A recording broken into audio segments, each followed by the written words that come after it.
La plante en soi, elle résiste à moins 12 degrés. Donc il n'y a pas vraiment de souci avec les hivers froids. C'est une plante qui s'épanouit très bien ici. Mickaël a planté 5500 pieds de théier à Ustaritz il y a 5 ans. Un pari réussi puisqu'il produit aujourd'hui du thé à partir de feuilles et bourgeons récoltés à la main. La technique, c'est de pincer et pour savoir si la pousse est au bon moment de récolte, il faut que ça casse. Quand on fait ça, il faut entre 10 et 12 000 feuilles pour faire 1 kilo. Je me suis rendu compte que le Pays Basque regroupait toutes les conditions climatiques ou même pédoclimatiques en parlant du sol nécessaires en tout cas à la culture du thé, c'est-à-dire l'humidité, un sol acide, un hiver assez doux. La preuve est là que le camélia, donc le théier, se plaît très bien ici au Pays Basque.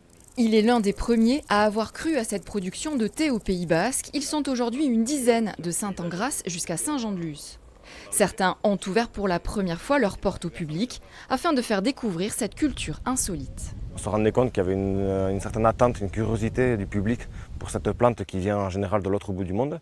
Et donc les gens étaient curieux de comprendre comment était plantée, comment était récoltée, comment était transformée la feuille de thé. Le processus de fabrication, l'infusion et pour finir la dégustation, une vraie découverte pour les touristes comme pour les locaux. C'est une très belle surprise. En tout cas, moi, il m'a complètement conquis. J'ai des placards entiers de thé. Et je peux dire que celui-là, il m'a complètement scotché.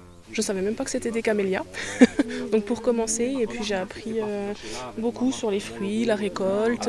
Belle découverte parce qu'on le boit sans savoir ce qu'on boit parfois. Du thé commercialisé en magasin ou sur les marchés depuis 2 ans, Mickaël fabrique ainsi 20 kilos chaque année et espère à terme doubler sa production.